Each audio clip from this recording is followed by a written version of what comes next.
What would you do if you discovered that everything you thought you knew about success was wrong?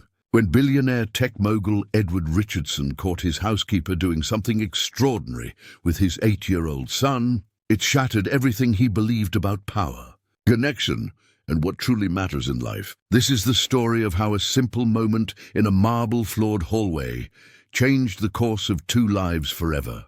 Before we jump back in, tell us where you're tuning in from, and if this story touches you, make sure you're subscribed, because tomorrow I've saved something extra special for you.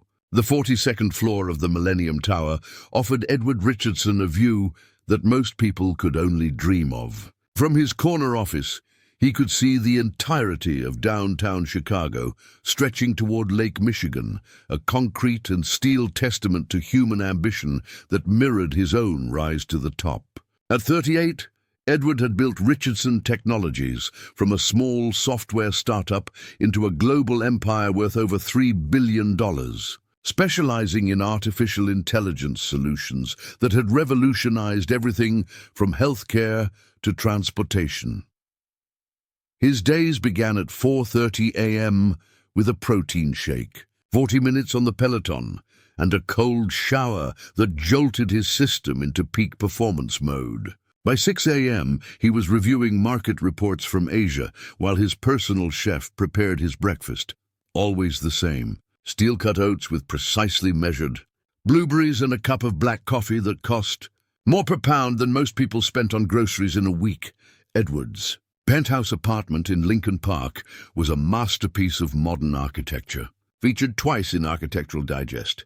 Floor-to-ceiling windows, imported Italian marble, and furniture that looked more like art installations than places to actually sit. Everything had its place, everything served a purpose, and everything reflected the image of a man who had conquered the business world through sheer force of will and strategic thinking. But there was one element in his perfectly orchestrated life that didn't quite fit the narrative. His son, Marcus Richardson, was 8 years old, with sandy brown hair that refused to stay combed and curious green eyes that seemed to question everything around him. He was the result of Edward's brief marriage to Victoria Ashton, a relationship that had lasted exactly 2 years and 3 months before dissolving in a whirlwind of prenups, custody agreements, and mutual recognition that they were better suited as business partners than life partners. Victoria now lived in Los Angeles, building her own entertainment empire, and saw Marcus every other weekend when her schedule permitted. The boy spent most of his time in the east wing of the penthouse, a space that Edward had converted into what he called Marcus's domain, a bedroom, a playroom and study area designed by child psychologists to promote optimal development. Educational toys lined custom-built shelves. A computer loaded with advanced learning software sat ready for use, and a small library contained carefully curated books that would challenge Marcus's growing intellect. Edward loved his son in his own way. He made sure Marcus had everything a child could need: the best schools, private tutors, enrichment activities, and experiences that most kids could never imagine. Last month, they'd flown to Switzerland for a weekend of skiing. The month before that, Edward had arranged for Marcus to visit the set of the latest Marvel movie, complete with meetings with the directors and a chance to see how CGI was created. But if Edward was being honest with himself, which he rarely allowed, he had to admit that he didn't really know his son. Their interactions felt more like board meetings than father-son conversations. Edward would ask about school, Marcus would give one-word answers. Edward would suggest activities, Marcus would shrug and comply. There was a distance between them that Edward couldn't quite bridge, though he told himself it was natural. After all, he'd been raised the same way by his own father, a successful investment banker who had taught Edward that love was demonstrated through providing opportunities, not through emotional displays or excessive time together. The household ran like a well-oiled machine under the supervision of Mrs. Chen, the house manager who coordinated everything from grocery deliveries to Marcus's complex schedule of activities. There was also James, the security chief who monitored the building's advanced systems, and Dr. Patricia Wells, Marcus's private tutor who came 3 times a week to supplement his already rigorous academic program at Preston Academy, Chicago's most exclusive private school. But the person Marcus seemed to connect with most was someone Edward barely noticed: Rosa Martinez. Rosa had been working for the Richardson family for almost 3 years. Hired initially as part of the cleaning service that maintained the penthouse. She was in her early 30s, with warm brown eyes and an easy smile that seemed to light up whatever room she entered. She'd immigrated to Chicago from El Salvador when she was 16, worked her way through community college while cleaning offices at night, and had built a small but respected business providing housekeeping services to some of the city's wealthiest families. What Edward didn't know was that Rosa had a degree in early childhood education from Northeastern Illinois University, earned through years of night classes and weekend study sessions. She'd originally planned to become a teacher, but when her mother was diagnosed with diabetes and needed expensive medical care, Rosa had discovered that her cleaning business could earn more in a month than substitute teaching paid in 3. Edward typically left for the office before Rosa arrived at 7 a.m., and he rarely returned before 8 p.m. when her workday was finishing. On the occasions when their paths crossed, their interactions were brief and professional. Edward would nod politely, perhaps mention something that needed attention, and Rosa would smile and assure him it would be taken care of. He saw her as competent and reliable, qualities he valued, but nothing more. What Edward didn't see was how Marcus's face would light up when Rosa arrived each morning, how the boy would abandon whatever educational activity he was supposed to be doing and rush to help her with her cart of supplies, how Rosa would listen patiently while Marcus explained his latest Lego creation, or shared a story from school that his father had been too busy to hear the night before. Rosa had grown up in a large family where everyone helped with everything. Her grandmother had taught her that taking care of others wasn't just about cleaning or organizing. It was about paying attention to what people needed, even when they couldn't express it themselves. She could see that Marcus was a bright, creative boy who was hungry for connection, for someone to simply be present with him without an agenda or schedule to maintain. On this particular Tuesday morning in late October, Edward had planned to leave early for a crucial investor meeting about Richardson Technologies' expansion into the European market. The presentation had been months in the making, and everything depended on convincing the Swiss banking consortium that his AI platform could revolutionize their financial services sector. His car was waiting downstairs. His assistant had confirmed all the details twice, and his perfectly tailored suit was pressed to mathematical precision. But as Edward walked toward the private elevator that would take him to the parking garage, adjusting his Patek Philippe watch and mentally reviewing his opening remarks, he heard something that made him pause. From the direction of Marcus's wing came the sound of laughter, real, genuine, unguarded laughter of the kind he hadn't heard from his son in months, maybe years. Edward's first instinct was to continue to the elevator. The meeting was too important, and Marcus was probably just enjoying some educational game or video. But something about the quality of that laughter, its pure joy, made him hesitate. When was the last time he'd heard his son laugh like that? When was the last time he'd seen Marcus truly happy, not just compliant or politely pleased, but actually joyful? Against his better judgment, Edward quietly walked toward the sound, his Italian leather shoes silent on the polished marble floor. What he was about to witness would challenge everything he thought he knew about connection, about what children really need, and about the difference between providing for someone and truly caring for them.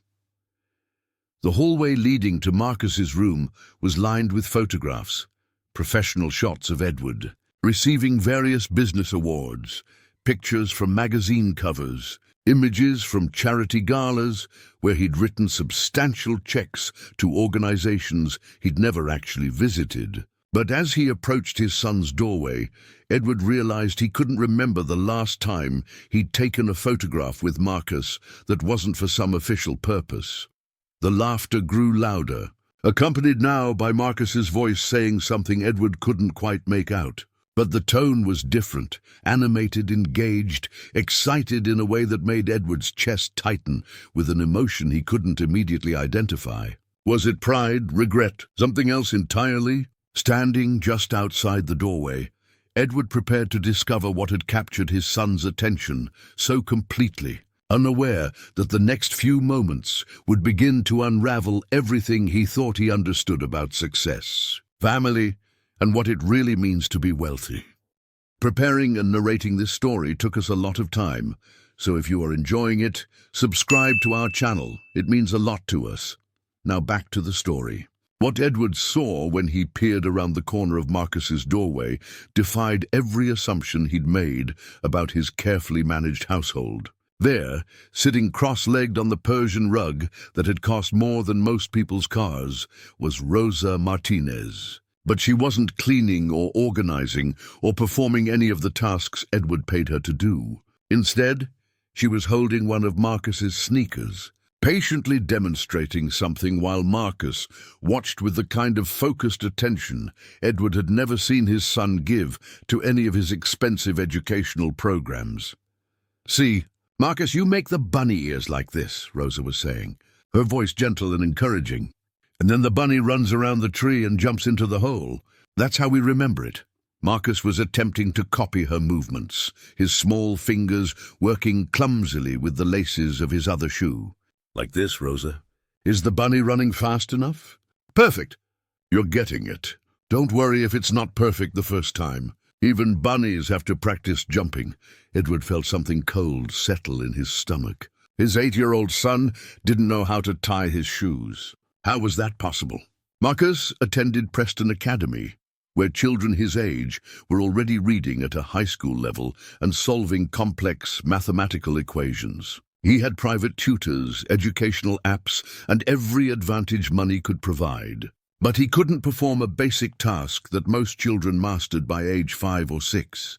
The realization hit Edward like a physical blow. He had no idea whether Marcus could tie his shoes because he'd never paid attention to such mundane details. Marcus's expensive sneakers had Velcro straps or slip-on designs chosen specifically for their convenience and style, not because Edward had considered what his son could or couldn't do independently.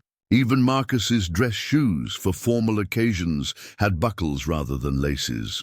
"I don't think I'm doing it right," Marcus said, frustration creeping into his voice as his attempt came apart.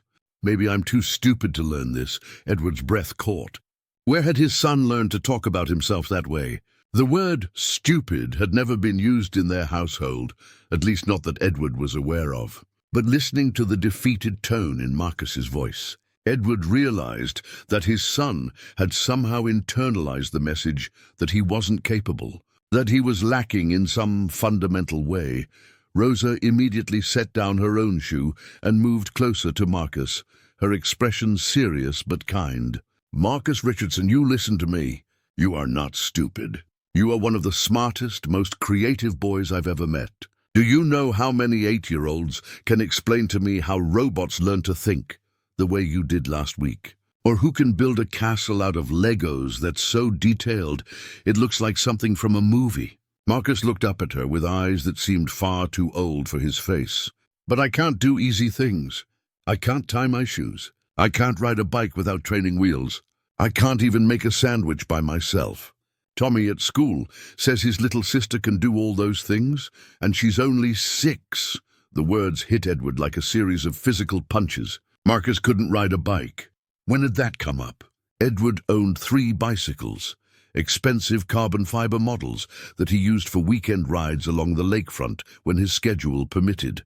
But he'd never considered teaching Marcus to ride. He'd assumed the boy would learn at school or during one of his many activity programs.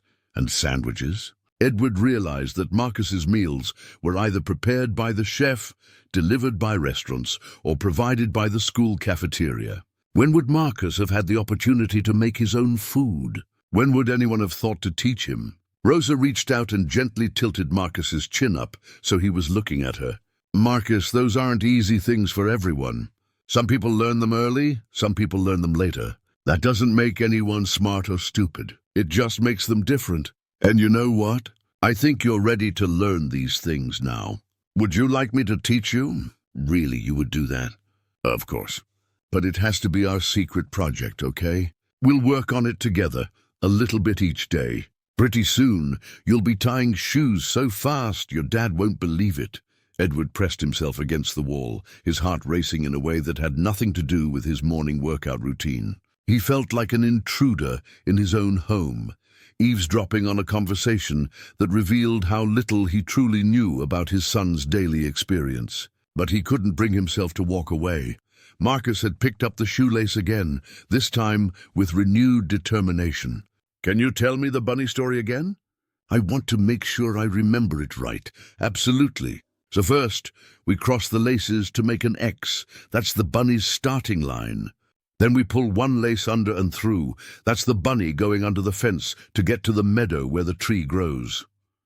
As Rosa continued her patient instruction, Edward found himself marveling at her technique. She'd taken a potentially frustrating task and turned it into a story, a game that engaged Marcus's imagination while teaching him a practical skill.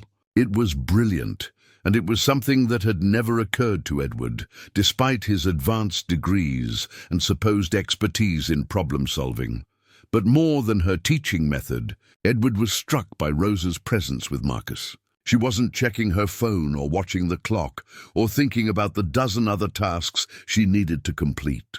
She was completely, utterly focused on his son, as if helping an 8-year-old learn to tie his shoes was the most important thing she could possibly be doing at that moment. When was the last time Edward had given Marcus that kind of attention? When had he last sat on the floor with his son, unconcerned about his expensive clothes or busy schedule, and focused entirely on what Marcus needed in that moment? "I did it!" Marcus suddenly exclaimed, holding up his shoe with a lopsided but functional knot. "Rosa, look! The bunny made it into the hole. I knew you could do it." "I'm so proud of you, Marcus. You stuck with it even when it was hard, and that's what brave people do." Marcus beamed with a pride that Edward had never seen on his son's face. Not when he'd scored well on academic tests, not when he'd been accepted into advanced programs, not even when Edward had surprised him with expensive gifts or exclusive experiences. This was different, a quiet, deep satisfaction that came from mastering something through his own effort and persistence. "Can we practice again tomorrow?" Marcus asked. "I want to get really, really good at it. We can practice every day if you want. And maybe next week we can start working on something else. What would you like to learn?" Marcus thought for a moment, his face serious with concentration. "Could you teach me how to make scrambled eggs? I saw it on a cooking show once, and it looked like magic." Rosa laughed, a sound so warm and genuine that Edward felt something tighten in his chest. "Scrambled eggs are definitely magical. And yes, I can teach you that too. We'll start with the basics and work our way up. Before you know it, you'll be cooking breakfast for your dad." The image hit Edward unexpectedly. Marcus, standing in the kitchen, proudly presenting him with eggs he'd made himself. When was the last time his son had made him anything? When was the last time Marcus had seemed excited about the prospect of spending time with his father? Edward realized that Rosa had done something in 10 minutes that he hadn't managed in 8 years of parenting. She'd made Marcus believe in himself. She'd taken a moment of frustration and transformed it into confidence, turned a simple task into an adventure, and most importantly, she'd seen his son, really seen him, in a way that Edward was beginning to realize he never had.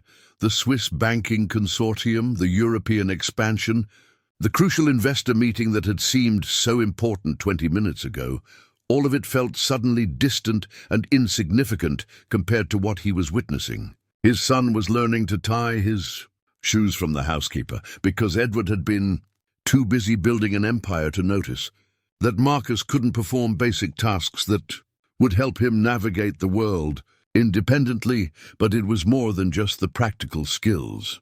Rosa was teaching Marcus something that all of Edward's money and connections and carefully planned educational programs couldn't provide. The belief that he was capable, the confidence that came from patient practice and gentle encouragement, and the security of knowing that someone cared enough to sit with him on the floor and help him figure things. Edward's phone buzzed in his pocket, undoubtedly his assistant confirming the meeting details or his driver wondering about the delay. But for the first time in years, Edward ignored it. He stood in the hallway of his multi-million-dollar penthouse, watching his son learn one of life's simplest lessons, and realized that he was the one who had everything to learn. The question was, what was he going to do about it? Edward's phone buzzed insistently for the third time, but he couldn't tear himself away from the doorway. The Swiss investors could wait. For the first time in recent memory, something was happening that felt more important than a business deal. No matter how many billions were at stake, Rosa had moved on from shoe tying to what she called life skills, a practice. She'd produced a small notebook from her cleaning supply cart, apparently she'd been planning this lesson, and was showing Marcus how to make a simple checklist for getting ready in the morning. So we write down: brush teeth, wash face, get dressed, tie shoes, eat breakfast. Then you can check off each thing as you do it. It feels good to finish your list, doesn't it? Marcus nodded enthusiastically, carefully copying the words in his neat handwriting. Can we add make bed to the list? I want to learn that too. Absolutely. A made bed makes the whole room feel organized and ready for the day. Edward felt a stab of guilt so sharp it was almost physical. Marcus slept in a bedroom that was cleaned and organized every single day by housekeeping staff. His bed was made by professionals using hospital corners and precisely arranged pillows. When had it ever occurred to Edward that his son might want to, or should, learn to do these things himself? The realization forced him to confront an uncomfortable truth. He'd been raising Marcus the way he'd been raised, in an environment where other people handled life's mundane tasks so that he could focus on more important things. Edward's own father had believed that successful people didn't waste time on basic chores. They delegated them to free up mental space for strategic thinking and wealth creation. But watching Marcus's excitement about learning to make his own bed, Edward began to question whether that philosophy had cost him something essential.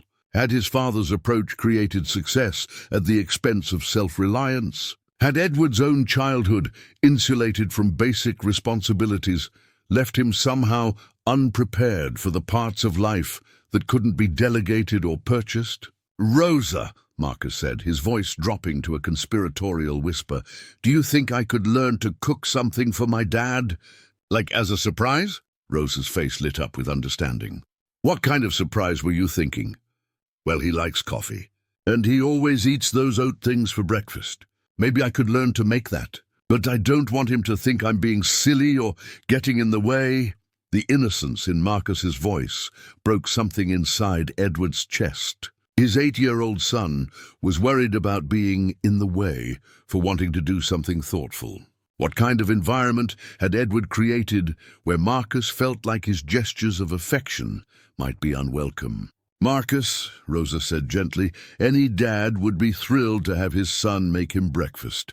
That's not silly at all. That's one of the most loving things you could do. And you know what? I think you're absolutely capable of learning to make steel-cut oats. We just need to start with the basics and practice until you feel confident. Really? You think he'd like it? I think he'd love it more than any expensive present you could buy him. Edward's throat tightened. When was the last time Marcus had given him a gift that wasn't something purchased by Edward's assistant and wrapped by a professional service? When was the last time his son had made him anything with his own hands? He remembered suddenly a finger.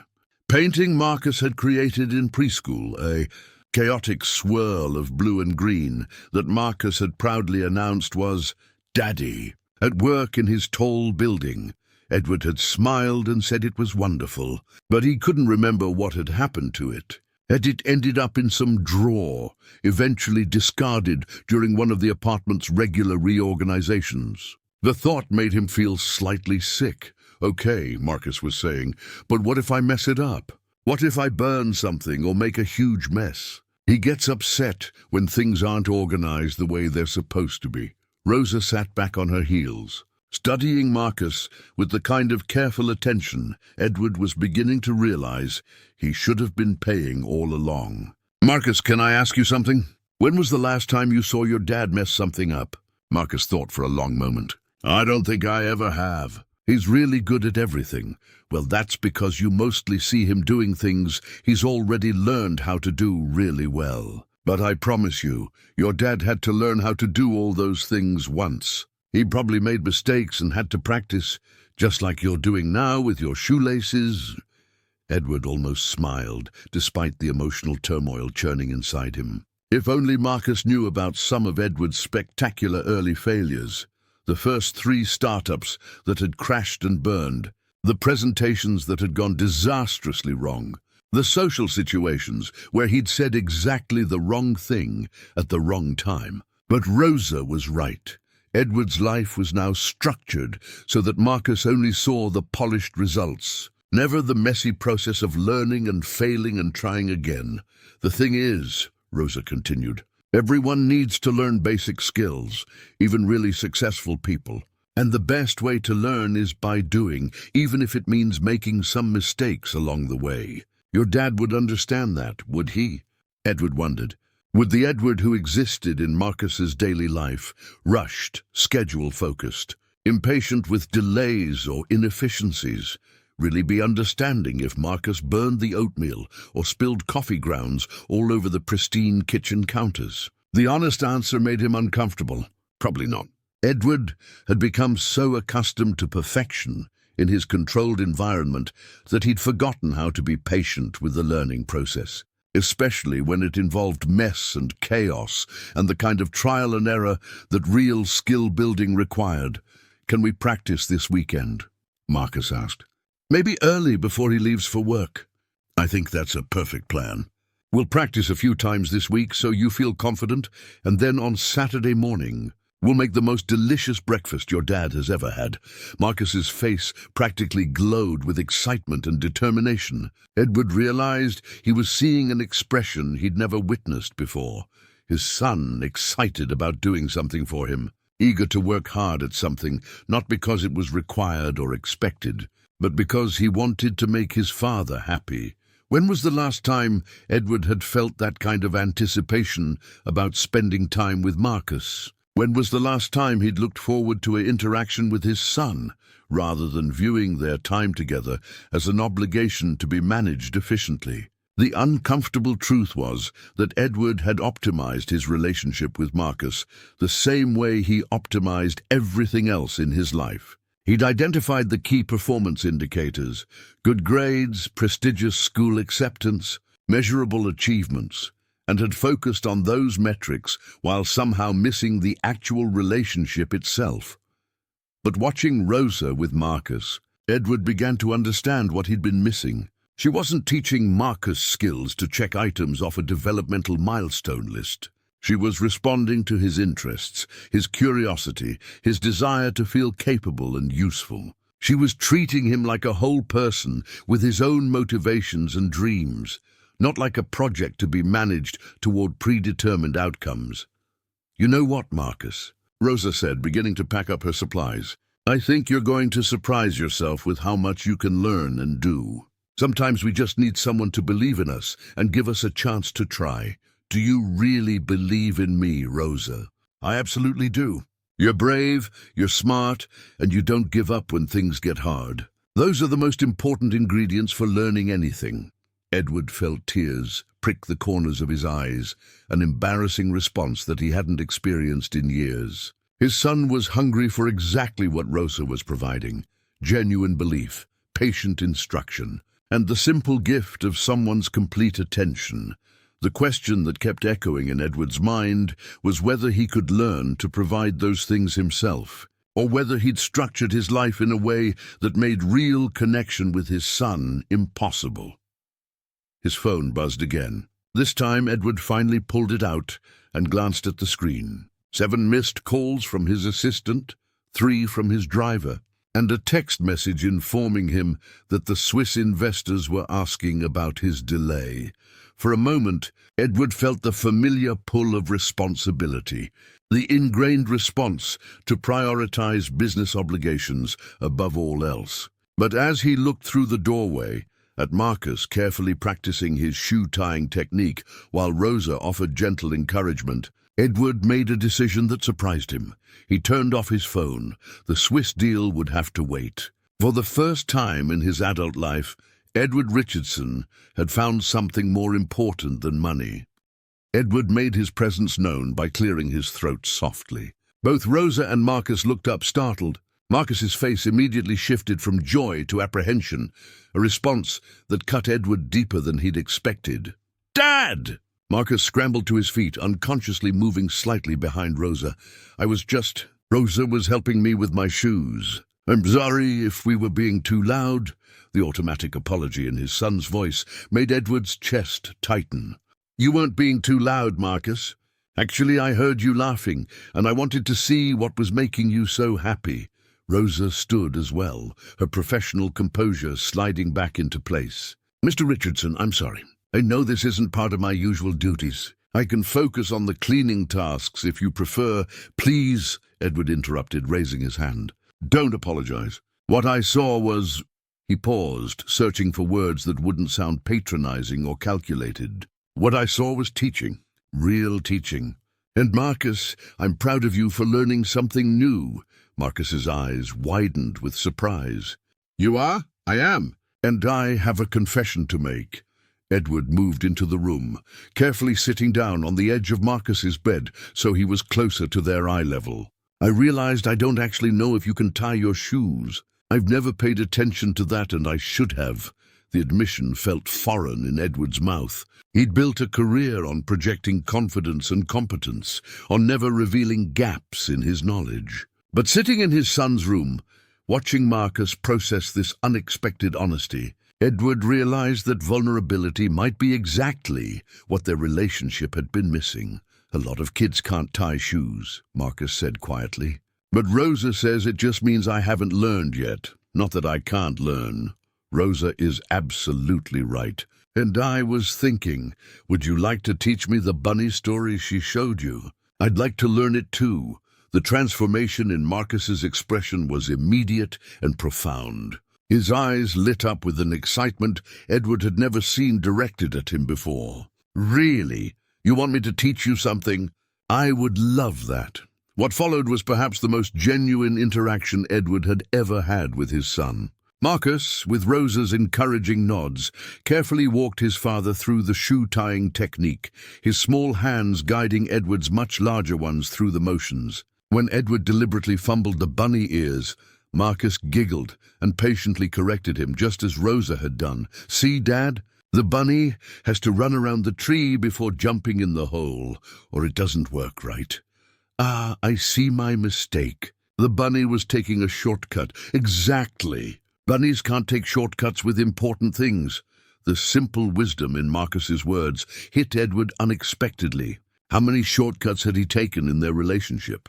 How many times had he opted for efficiency over connection, delegation over direct involvement? After they'd both successfully tied and retied their shoes several times, Edward found himself reluctant to end the moment. "Marcus, Rosa mentioned you might want to learn some cooking skills. Is that something you're really interested in?" Marcus nodded eagerly. "I want to make you breakfast. Rosa says she can teach me to make your oatmeal and maybe even coffee, if that's okay with you." Edward glanced at Rosa, who was quietly organizing her supplies but clearly listening. "Rosa, would you be willing to expand your role here? Beyond housekeeping, I mean. It seems like Marcus could benefit from some practical life skills instruction, and you're obviously gifted at teaching." Rosa looked surprised. "Mr. Richardson, I appreciate the offer, but I should probably mention I actually have a degree in early childhood education. I've been cleaning houses because it pays better than substitute teaching, but working with children is really my passion." The revelation shouldn't have shocked Edward, but it did. He'd employed Rosa for 3 years without ever asking about her background. her interests, or her qualifications beyond her excellent references for housekeeping. He'd made assumptions based on her role rather than seeing her as a complete person with her own expertise and aspirations. "That explains a lot," Edward said. "Your natural ability with Marcus, the way you structure activities. You're not just being kind, you're using professional skills." "I love working with children. They're naturally curious and eager to learn if you meet them where they are and respect their pace." Marcus tugged on Edward's sleeve. "Dad, does this mean Rosa can teach me more things? Like, really officially?" Edward looked at his son's hopeful face, then at Rosa's professional but warm expression. "What would you think about becoming Marcus's life skills tutor? We could work out a schedule that fits with your other commitments and obviously adjust your compensation accordingly." "I would be honored," Rosa said simply. "But I have one condition." Edward raised an eyebrow. "What's that?" Rosa looked directly at him with a confidence he'd never seen from her before. "I'd like you to participate sometimes.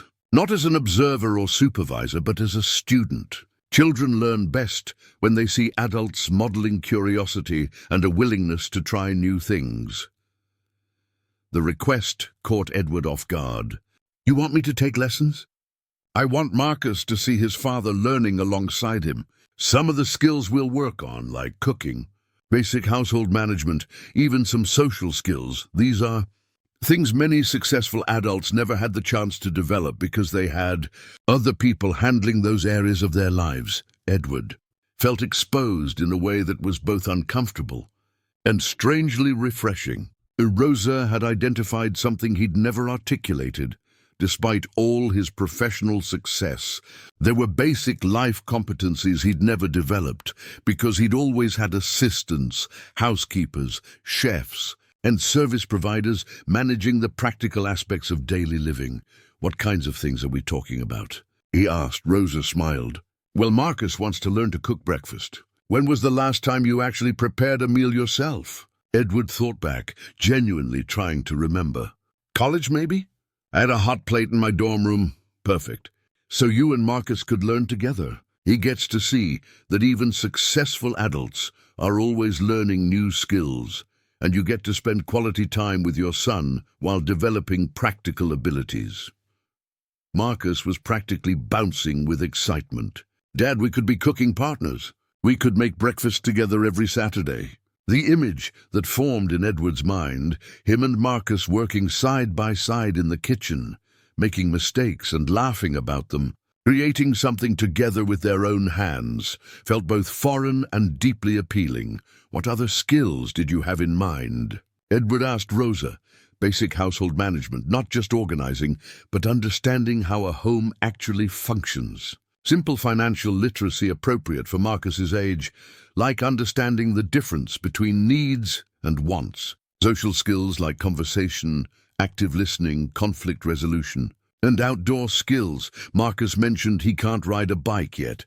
Each item Rosa listed felt like another small indictment of Edward's approach to parenting. His son couldn't ride a bike, didn't understand money beyond "we can afford anything," and had never learned to have a real conversation. Despite attending the most prestigious school in Chicago and having access to every educational advantage money could buy, Marcus was missing fundamental life skills that would help him navigate the world independently. "This sounds like exactly what Marcus needs," Edward said. "And honestly, it sounds like exactly what I need too." "Really, Dad? You really want to learn things with me?" The hope in Marcus's voice made Edward's decision easy. "Really, I think it's time I learned some things I should have picked up years ago." Rosa pulled out her notebook and began sketching a rough schedule. "We could start with cooking basics, safety, simple recipes, kitchen organization.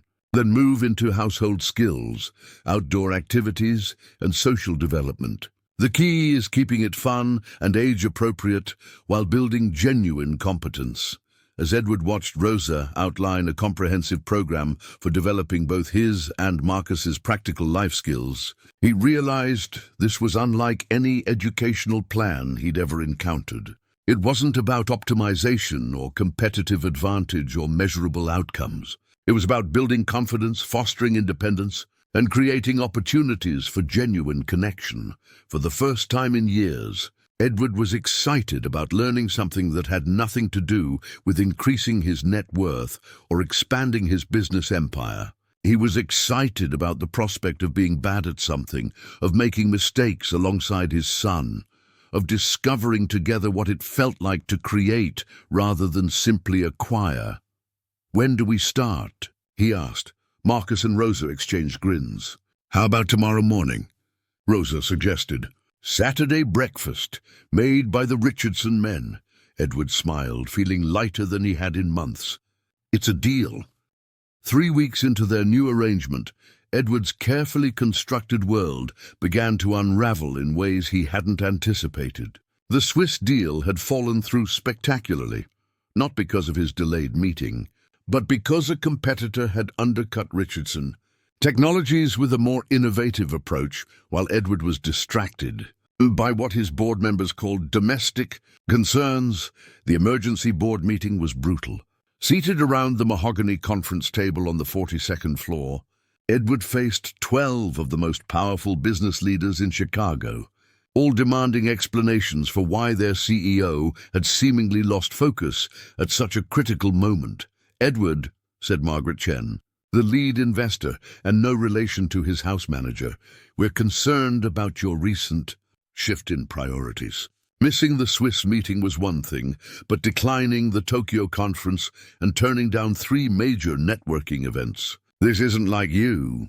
Harold Westbrook, the most senior board member and Edward's former mentor, leaned forward with barely concealed frustration. "Son, I've watched you build this company from nothing. But leadership requires sacrifice. You can't run a $3 billion operation on a part-time schedule."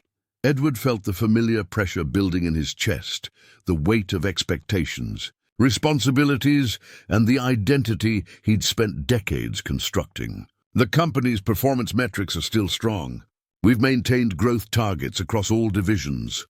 "Barely," interrupted Patricia Moss, the head of operations. "And while you've been playing house, our competitors have been gaining ground. The Patterson Group just announced a partnership that should have been ours. They're actively poaching our talent, with promises of leadership that's fully committed to the business."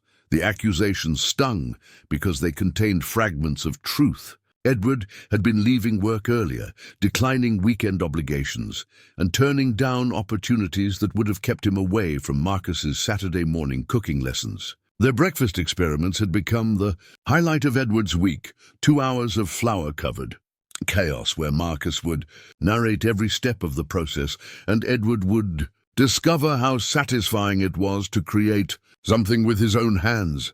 "I'm not abandoning my responsibilities," Edward said carefully. "I'm learning to balance them more effectively." Harold laughed, but there was no humor in the sound. "Balance? Edward, men in our position don't get balance. We get results.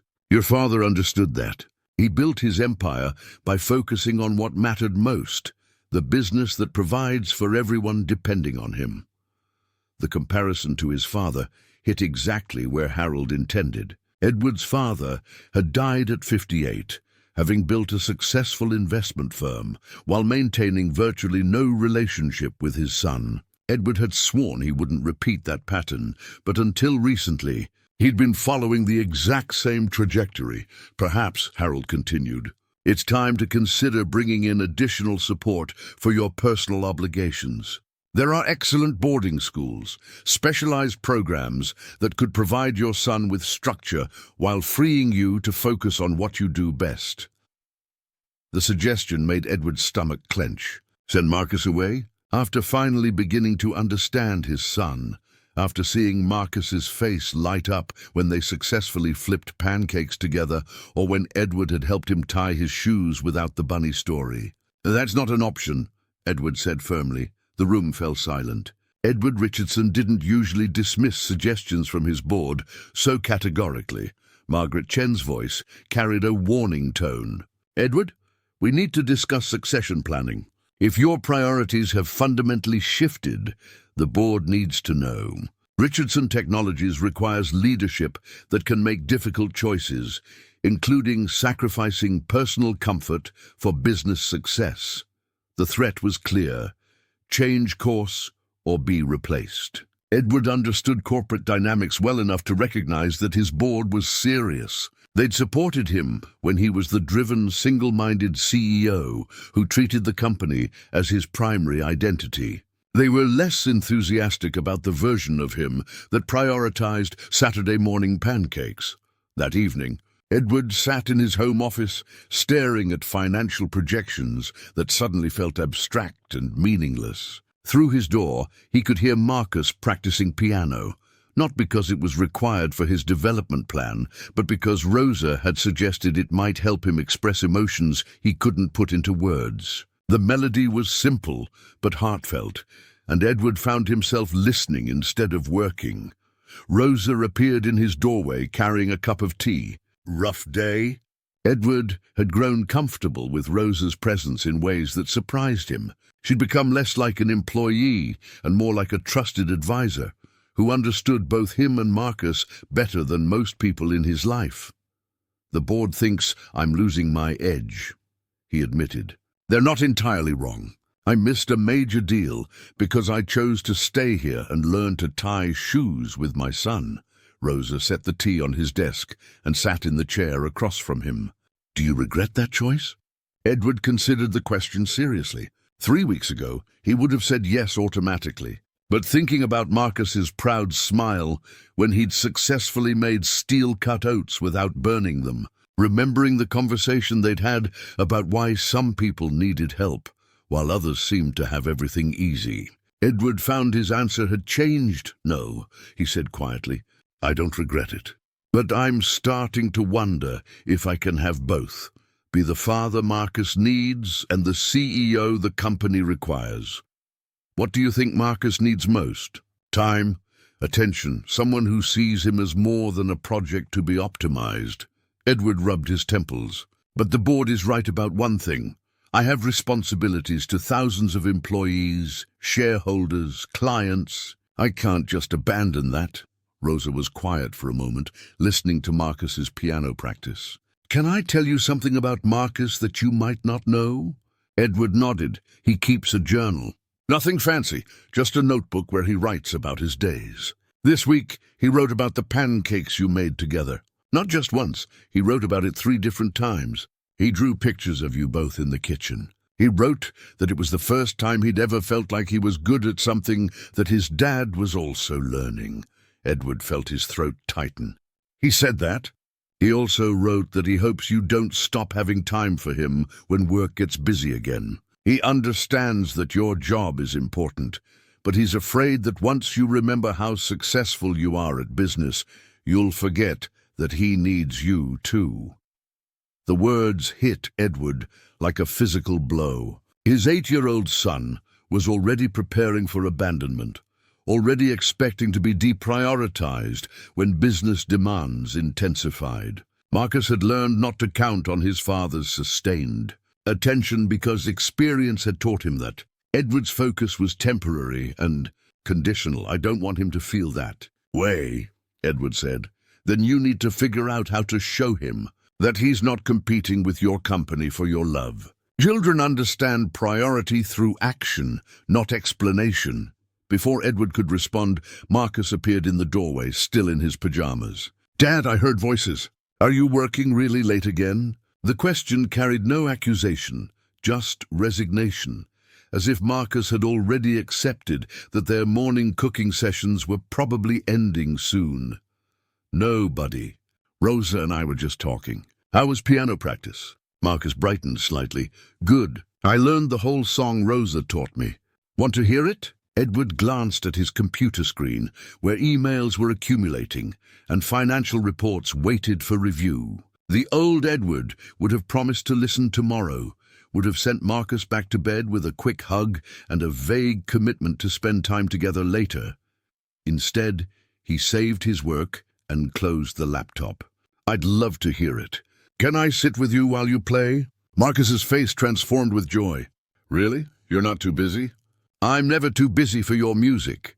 As they walked toward the piano together, Edward realized that Rosa had given him exactly what he needed: clarity about what was actually at stake. The board could replace him as CEO. There were qualified candidates who could run Richardson Technologies successfully. But no one could replace him as Marcus's father. The question was whether he could find a way to be both the leader his company needed and the father his son deserved, or if those roles were fundamentally incompatible in a world that demanded total commitment to succeed. Sitting beside Marcus on the piano bench, listening to his son play a simple melody with complete concentration and obvious pride, Edward began to suspect that everything he'd been taught about success might be wrong. Maybe the real measure of a life well lived wasn't the size of your empire, but the depth of your connections. Maybe true wealth wasn't about accumulating assets, but about being present for the moments that actually mattered. But first, he had to survive the war that was brewing between the life he'd built and the life he was discovering he actually wanted. The breakthrough came at 2:47 a.m. on a Thursday, when Edward found Marcus sitting on his bedroom floor, surrounded by scattered homework papers, quietly crying. Edward had been working late again, trying to salvage the damage from the Swiss deal while preparing for another confrontational board meeting. He'd grabbed a glass of water from the kitchen when he noticed the light under Marcus's door, unusual for a child who was typically asleep by 9 o'clock. "Marcus, what's wrong, buddy?" His son looked up with tear-streaked cheeks and red-rimmed eyes.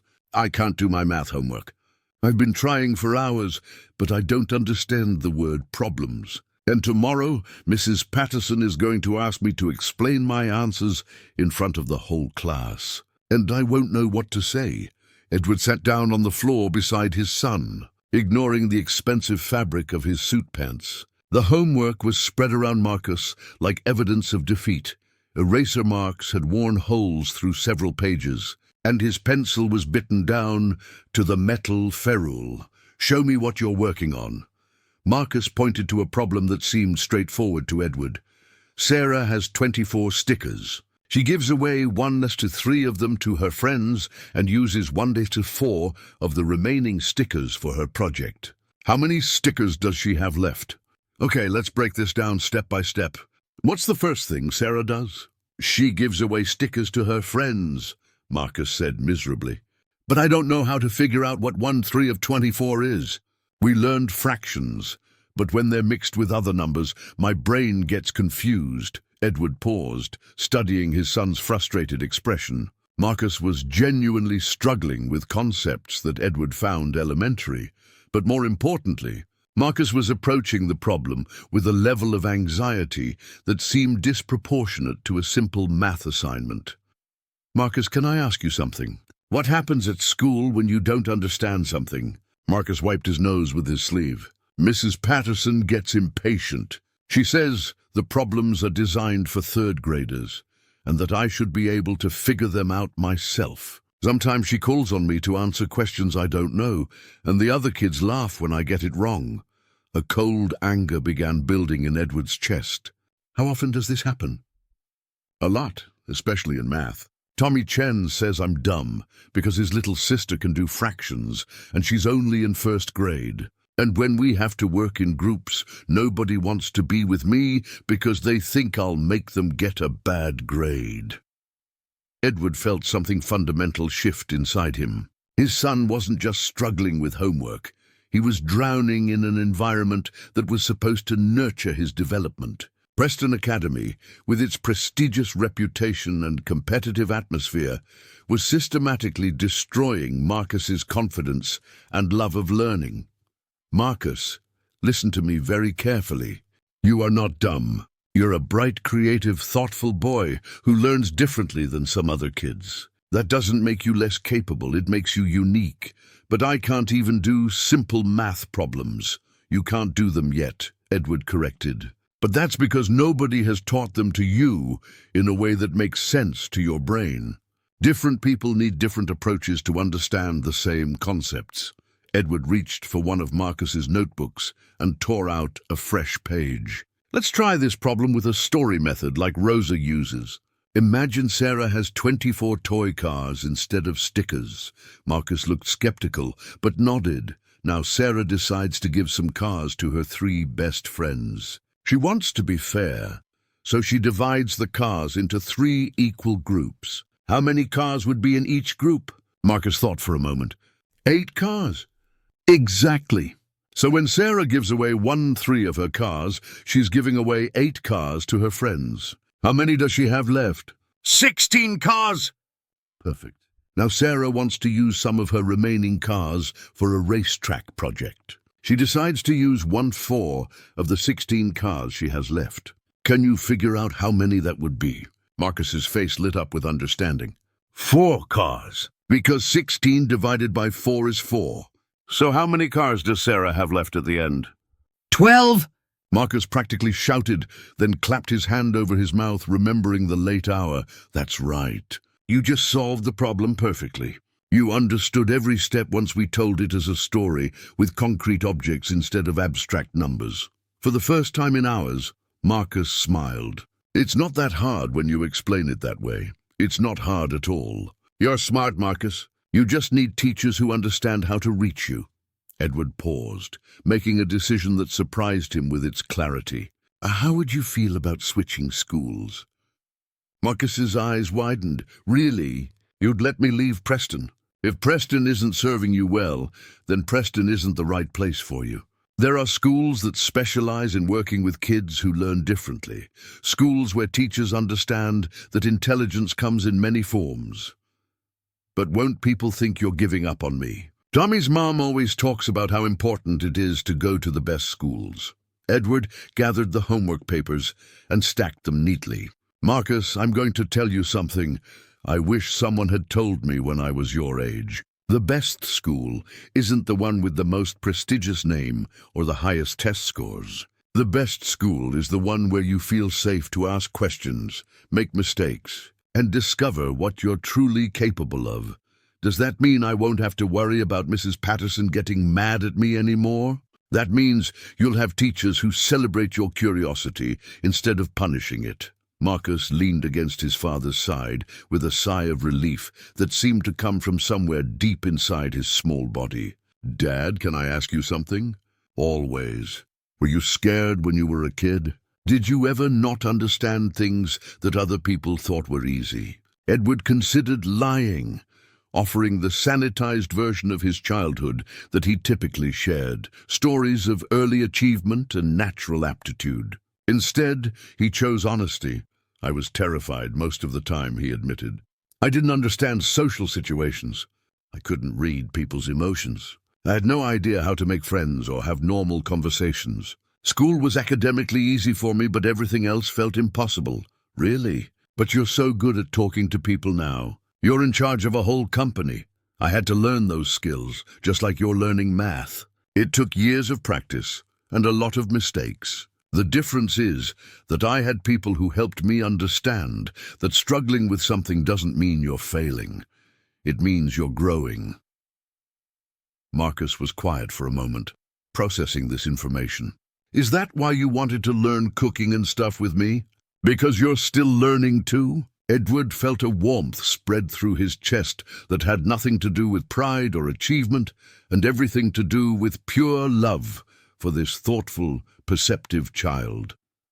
Partly, yes, but mostly because I realized that learning with you is more fun than anything I do at work. You make everything more interesting, Marcus. You see possibilities I miss, and you ask questions that make me think in new ways. Even when I can't do math problems? Especially when you can't do math problems the way other people expect you to. Those moments show me how creative and determined you are. Tonight, you didn't give up, even though you were frustrated and tired. That's not something you can teach. That's who you are. Marcus yawned, finally relaxed enough for sleep to reclaim him. Dad, tomorrow can you help me find a new school? One where the teachers are more like Rosa. Tomorrow, we'll start looking for a place where you can be yourself and still be celebrated for exactly who you are. As Edward tucked Marcus into bed, he realized that solving his son's homework problem had solved something much larger for him as well. He'd spent weeks wondering whether he could balance being a father and a CEO, whether those roles were fundamentally incompatible. but sitting on his son's bedroom floor at 3 in the morning, helping Marcus understand that struggling didn't mean failing. Edward understood that he'd been asking the wrong question. The issue wasn't whether he could balance those roles. It was whether he wanted to continue being the kind of CEO who was too busy to notice when his child was drowning. The answer was clear. It was time to redefine success entirely. The final board meeting was scheduled for Friday afternoon, and Edward knew it would determine everything. Harold Westbrook had made it clear that the board was prepared to vote on his future as CEO, and the preliminary conversations hadn't been encouraging. But first, Edward had something more important to handle. He'd taken the morning off to visit Riverside Academy with Marcus and Rosa. The school was nothing like Preston's imposing Gothic architecture and manicured lawns. Instead, it occupied a converted warehouse in a diverse neighborhood, with bright murals painted by students covering the exterior walls and vegetable gardens growing where most schools had ornamental shrubs. "This is different," Marcus said as they walked through the front entrance, his voice carrying curiosity rather than apprehension. The difference was immediately apparent. Instead of silent hallways and rigid rows of desks, Riverside buzzed with collaborative energy. Students worked in small groups, moved freely between learning stations, and engaged with teachers who seemed genuinely excited about their subjects. The noise level was higher than Preston's library quiet atmosphere, but it was the sound of engaged learning rather than chaos. Dr. Sarah Kim, the principal, met them in her office, which doubled as a resource center filled with adaptive learning tools and assistive technologies. She was young for a principal, probably in her early 40s, with an easy smile and the kind of energy that suggested she'd rather be in classrooms than behind a desk. "Marcus, I understand you're thinking about joining our community.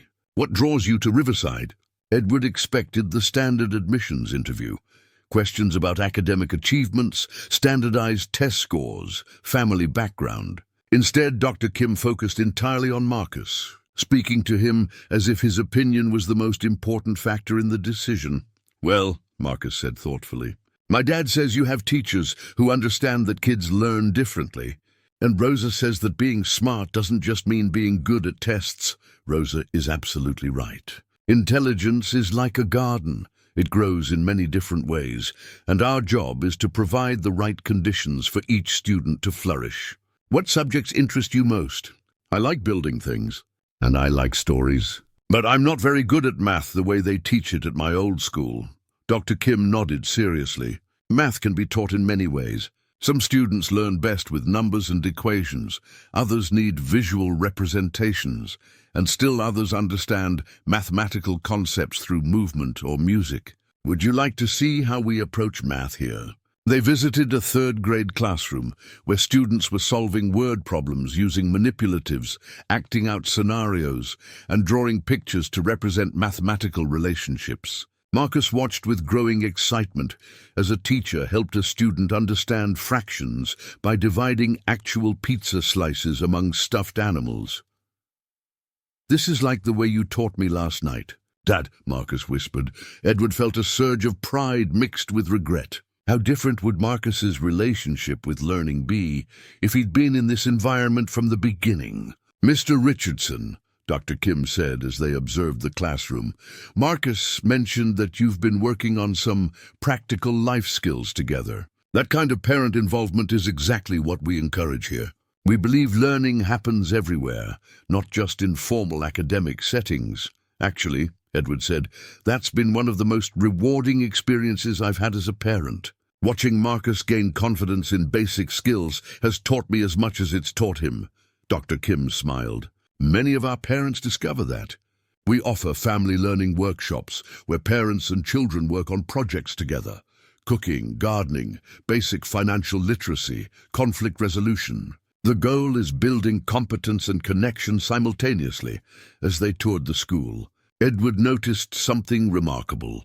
Every adult they met, from teachers to custodial staff to cafeteria workers, interacted with students as individuals. They knew names, asked about specific interests, and offered encouragement tailored to each child's needs. The institutional feel of Preston, where students were processed efficiently through predetermined curricula, was completely absent. "Dad," Marcus said as they visited the school's makerspace, where students were building robots from recycled materials, "could I really come here, even if I'm not as smart as the other kids?" Dr. Kim overheard the question and knelt down to Marcus's eye level. "Marcus, intelligence isn't about being smart compared to other people. It's about being curious, asking questions, and working hard to understand the world around you. From our conversation today, I can tell you have all of those qualities."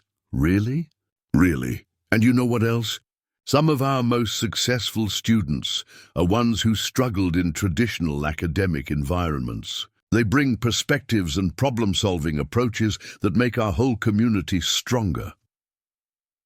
Walking back to the car, Marcus was more animated than Edward had seen him in months. "Dad, the kids there seemed happy, and the teachers actually listened when students asked questions, instead of acting like questions were interruptions." Rosa, who had been quietly observing throughout the visit, spoke up. "Marcus, how did it feel to be in those classrooms?" "Safe," Marcus answered immediately. "Like I could mess up and it would be okay.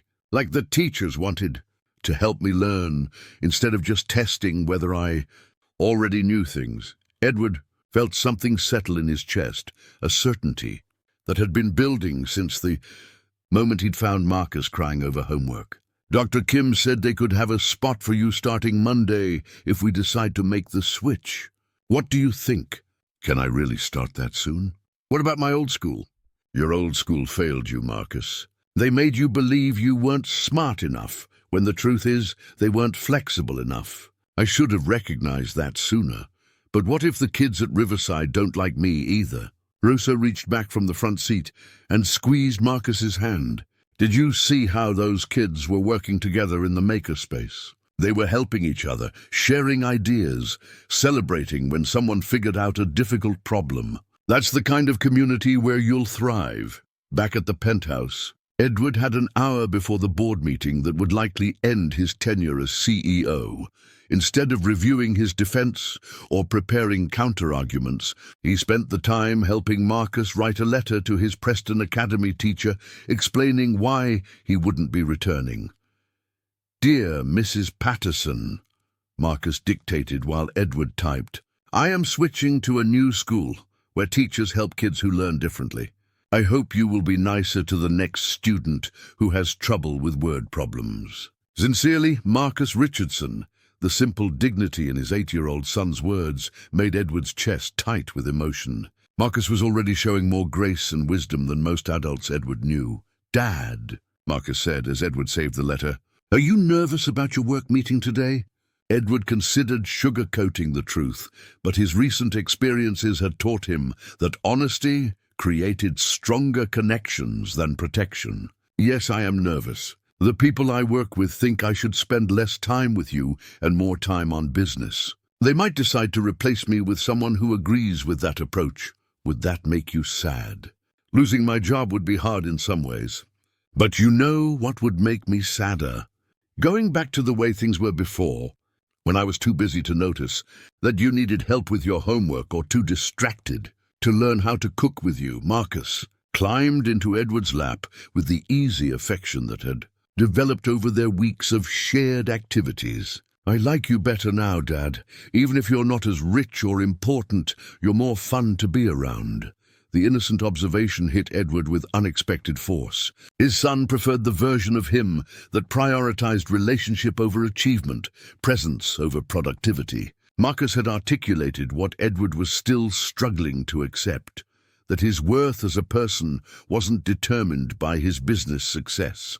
"Marcus, no matter what happens in my meeting today, you need to know that nothing, no job, no amount of money, no business opportunity is more important to me than being your father. Promise?" "I promise." As Edward walked into the Richardson Technologies building for what might be his final meeting as CEO, he carried that promise with him like armor. The board could take his title, his office, even his equity stake in the company, but they couldn't touch what truly mattered. the relationship he'd built with his son, and the man he was becoming through that connection. The real test wasn't whether he could save his position as CEO. The real test was whether he had the courage to choose love over legacy, connection over conquest, and the kind of success that couldn't be measured in quarterly reports. Edward walked into the boardroom with a clarity he'd never experienced before. The 12 faces around the mahogany table were familiar. People he'd worked with for years, respected for decades, and in some cases considered friends. But today, he saw them differently. They represented a version of success that he was finally ready to question. Harold Westbrook wasted no time. "Edward, we need to address your recent performance concerns directly. The board has lost confidence in your ability to lead Richardson Technologies with the focus and commitment our shareholders deserve." "I understand your concerns," Edward replied, surprising everyone by not immediately launching into a defense. "You're right that my priorities have shifted." Margaret Chen leaned forward, clearly expecting an apology and course correction. "So you're ready to refocus on what made this company successful? Return to the leadership approach that built your reputation?" "Actually, no." Edward's response sent a ripple of tension around the table. "I'm here to offer a different perspective on what leadership really means and what success actually looks like." Harold's face darkened. "Edward, this isn't philosophy hour. We're talking about your continued employment as CEO of a $3 billion corporation." "I'm talking about the same thing," Edward said calmly. "But I've learned something important over the past month. We've built a company culture that demands sacrifice of everything meaningful in pursuit of profit margins. We've created an environment where being present for your family is seen as lack of commitment, where personal relationships are viewed as distractions from real work." Patricia Moss interrupted impatiently. "Those aren't distractions, Edward. They're choices. Successful leaders make difficult choices." "You're absolutely right. And I'm making one now." Edward pulled out a folder he'd prepared that morning. "I'm proposing a new model for Richardson Technologies, one that recognizes that our employees are whole human beings with families, interests, and lives outside this building." He distributed copies of his proposal around the table. "What if we led our industry not just in innovation and profits, but in creating sustainable work-life integration? What if Richardson Technologies became known as the company where brilliant people could do their best work without sacrificing their relationships or their health?" The silence was deafening. Harold finally spoke, his voice cold. "Edward, this is exactly the kind of soft thinking that loses market share. Our competitors aren't implementing work-life balance. They're working harder and faster to beat us. And how's that working out for them?" Edward asked. "Our employee retention rate is higher than any of our major competitors. Our innovation comes from people who feel supported and valued, not from people who are burned out and resentful. When employees trust that their company cares about them as human beings, they give their best effort willingly rather than grudgingly." Margaret Chen studied the proposal with obvious skepticism. These policies would be expensive to implement. Flexible schedules, family support programs, mental health resources, the costs would significantly impact our bottom line. In the short term, yes. But consider the long-term savings.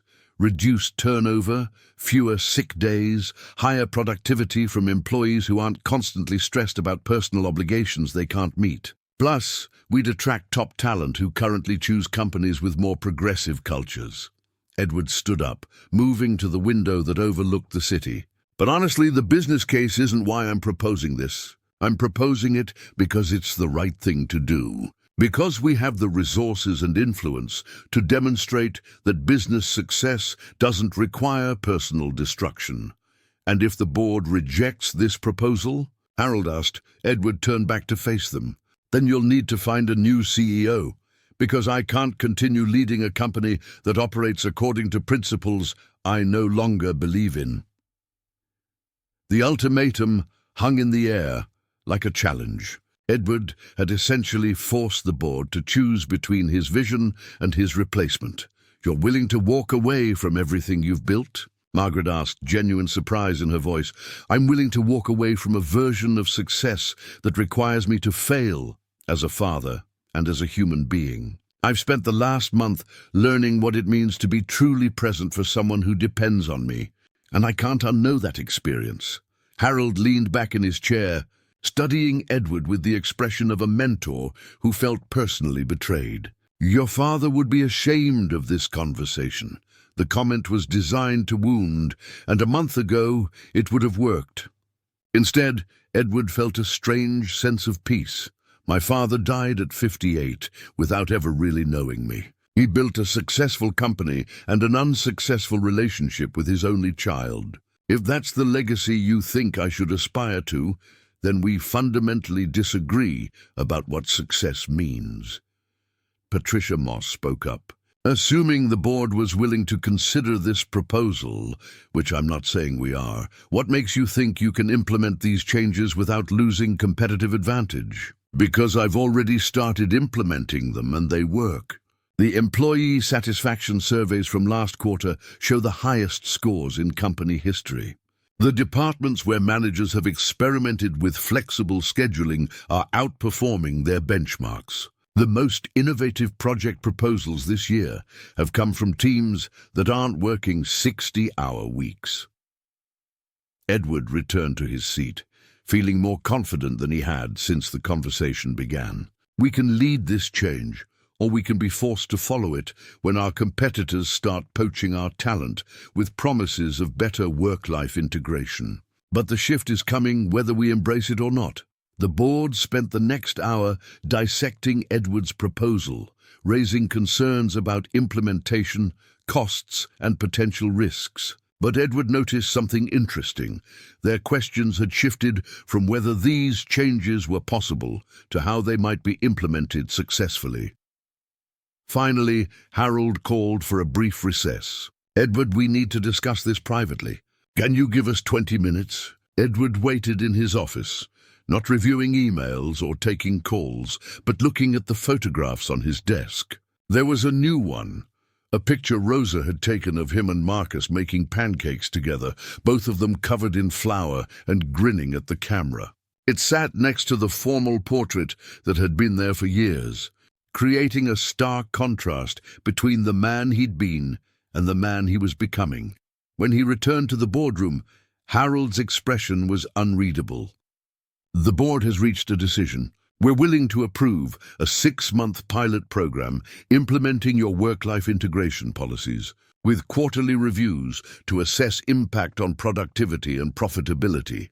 Edward felt a surge of relief and excitement. "And my position as CEO? Contingent on the success of this experiment. If these policies prove beneficial to company performance, you'll have full board support to expand them. If they don't—" Harold shrugged. "Understood." Margaret Chen leaned forward. "Edward, I have to ask, what changed your mind so dramatically? This isn't just a policy shift, it's a fundamental change in your worldview." Edward thought about Marcus struggling with homework at 3 in the morning, about Rosa patiently teaching life skills that no one had thought to prioritize, about his son's face lighting up when he successfully tied his shoes or made breakfast without help. "I discovered that the most important work I do doesn't happen in this building.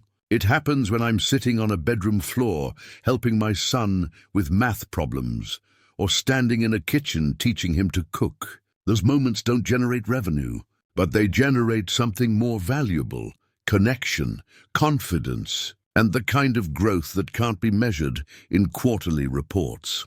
6 months later, Edward stood in the same boardroom, presenting the results of Richardson Technologies' work-life integration pilot program. Employee retention had increased by 30%. Innovation metrics were at an all-time high. The company had been featured in 3 major business publications as an industry leader in progressive workplace culture. But the real measure of success was waiting for him at home. Marcus was thriving at Riverside Academy. his confidence growing daily as he mastered new skills in an environment that celebrated his unique learning style. He'd made friends who valued creativity over competition, and teachers who saw potential instead of deficits. That evening, as Edward helped Marcus with homework that was actually appropriate for his developmental level, his son looked up with a question that had become routine. "Dad, want to cook dinner together tonight?" "Always," Edward replied, closing his laptop without checking the last few emails of the day. As they worked side by side in the kitchen, Marcus chattering about his school day while they prepared a meal they'd make together, Edward realized he'd discovered something that all his business success had never provided, a life that felt genuinely fulfilling. The lesson Rosa had taught them both, that real wealth comes from connection, that true success is measured by the relationships we build, that the most important work we do is often the least visible, had transformed not just Edward's family, but his entire company. Sometimes the most profound changes begin with the simplest moments. A housekeeper teaching a child to tie his shoes, a father finally learning to see his son clearly, and the recognition that the most valuable things in life can't be purchased or optimized. They can only be experienced, nurtured, and shared. Edward Richardson was still a CEO, still successful by any external measure.